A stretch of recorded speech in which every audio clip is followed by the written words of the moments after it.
Над 95% од синдикалните организации изгласале продолжување на генералниот штрајк во образовниот процес и од утре наставата за учениците и изгрижувањето на децата во градинките ќе биде во прекин.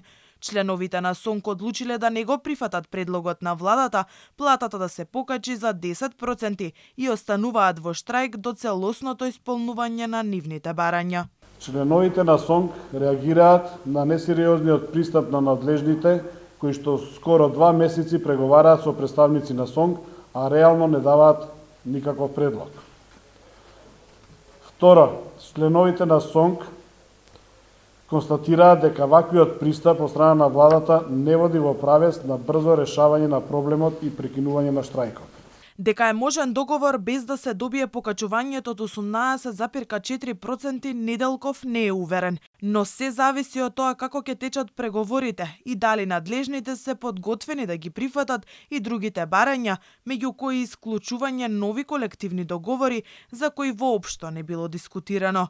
10% кои беа владин предлог во никој случај не се прифатливи за наставниците, бидејќи не одговараат на висината на зголемувањето на минималната плата.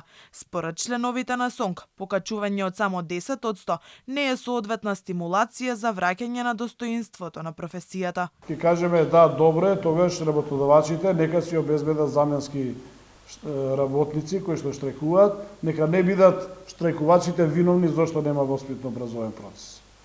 Нека си обезбедат установите заменски наставници, заменски хаусмајстори, заменски градинари и така натака, значи без разлика на кое работно место се наоѓаат нашите колеги и членови, имаат можност директорите, министерствата да тука менаџираат и да обезбедат.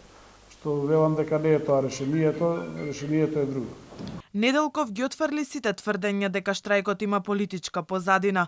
Не гледаат ниту повод за скратување на дневници од априлската плата за време на одржување на штрајкот, бидејќи причината за него се неисполнетите ветувања на надлежните.